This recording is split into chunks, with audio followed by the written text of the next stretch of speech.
Dear students, आपके lesson first Tom Sair के story के पार्ट सेकंड के साथ मैं आज फिर आपके सामने हूँ।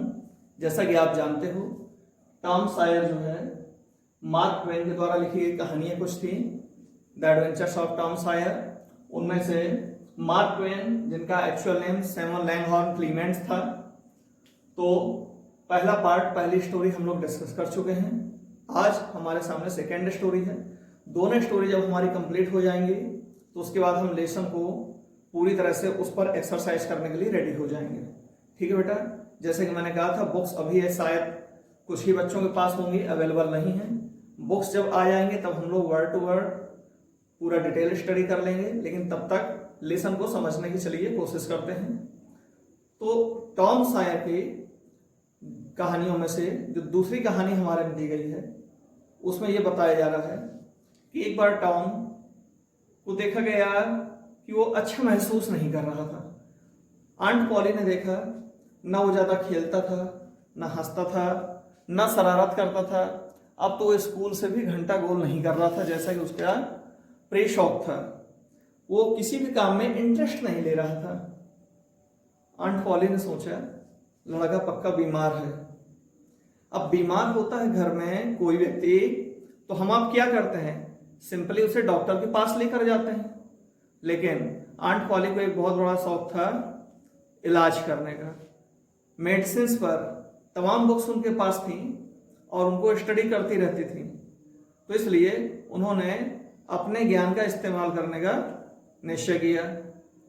उन्होंने निश्चय किया कि जब कोई लड़का बीमार हो तो उसे ठंडे पानी से नहलाना चाहिए।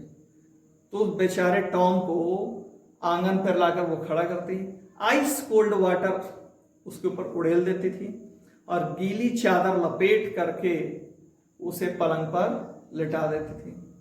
आप समझ सकते हो टॉम के साथ क्या होता होगा। टॉम नहीं, तबीयत उसकी जरा भी सुधार नहीं हुआ।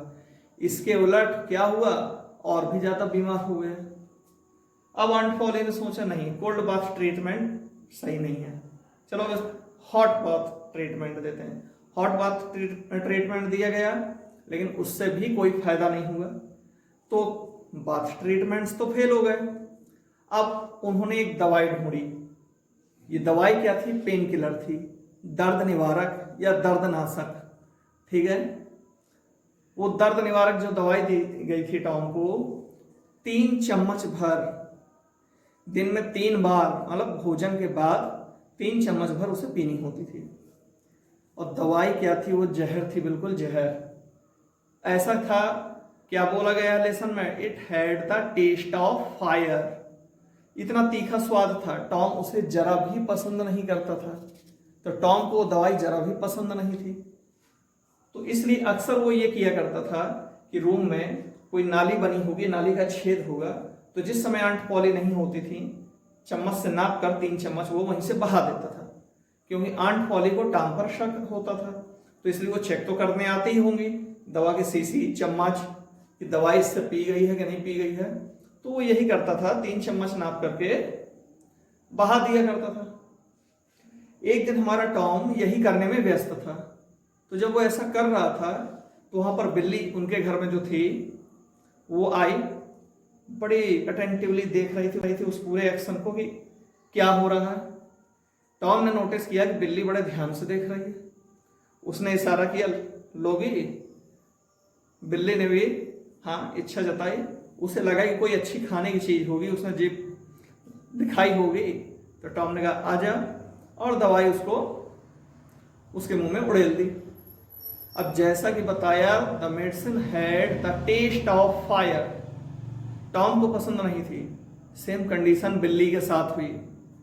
बिल्ली को टेस्ट जरा भी पसंद नहीं आया। पसंद क्या आया, उसे शौक सा लगा, एकदम उछल गई हवा में और फिर अपनी पीछे की टांगों में, यानी पैरों पर, हाथों पर नहीं, पैरों पर गोल गोल नाचने लगी। और नाचने के बाद भी कंट्रोल नहीं हुआ तो भागी और इधर उधर भागी और रास्ते में जो चीज पड़ती थी उसे गिराती तोड़ती भागती जा रही थी। टॉम को बड़ा मजा आ गया देखकर। वो ताली बजा बजा कर हंसने लगा, खिलखिलाने लगा। अब इस शोर को आंट पॉली ने सुना क्या गड़बड़ है भाई, जाकर देखा जाए। आई, उन्होंने पूरे कमरे का हाल लिया, समझ गई, तस्तरी देखी, चम्मच देखी, दवा की शीशी देखी, बिल्ली को देखा। उन्हें पूरा समझ में आ गया कि टॉम ने क्या किया। उन्होंने कहा तुम बिल्ली को दवाई दे रहे थे। टॉम ने क्या कहा, मुझे कुछ नहीं पता, और हंसता रहा। आंट पॉली को कायदे से तो गुस्सा आना चाहिए था, लेकिन गुस्सा नहीं आया। वो बिल्कुल थॉटफुली वहीं पर खड़ी रही और उन्होंने कहा मुझे लगता है कि ये दवाई जानवरों के लिए ठीक नहीं है और ना ही लड़कों के लिए ठीक है। ये सुनकर टॉम को बहुत अच्छा लगा, क्योंकि वो उसे दवाई से छुटकारा मिल गया था और वो बेहतर महसूस कर रहा था। तो टॉम की जो असल बीमारी थी वो क्या थी? टॉम एक फनी लड़का था, और फनी लड़का था तो उसे मनोरंजन चाहिए था, एंटरटेनमेंट चाहिए था, और वो उसे अब जाकर मिला तो वो फिट अपने आप को महसूस करने लगा। जैसा कि हम लोग जानते हैं कि दवाई के साथ साथ मानसिकता भी हमारी हमको स्वस्थ बनाती है, बीमार बनाती है। तो टॉम अब स्वस्थ महसूस करने लगा। यहीं पर ये कहानी क्लोज हो जाती है। ठीक है बेटा, तो अब कहानी के दोनों पार्ट हो गए हैं। अगली क्लास में हम लोग कुछ क्वेश्चंस पर डिस्कस करेंगे कि स्टोरी पर बेस्ड क्वेश्चन आंसर हम लोग कैसे डेवलप करते हैं। ठीक है बेटा, तो आप दोनों कहानियों को एक बार में नहीं समझ में आया तो 2-3 बार सुनकर पूरी थीम को दिमाग में बैठा लो, क्योंकि अगले पार्ट में जब हम लोग उसकी एक्सरसाइज को डिस्कस करेंगे तब आपको कहानी की बहुत ज़्यादा जरूरत पड़ेगी। तब तक आप डिटेल से अच्छी तरह से बार बार इसे सुन करके कहानी को दिमाग में फीड कर लो। ठीक है, ओके, थैंक यू।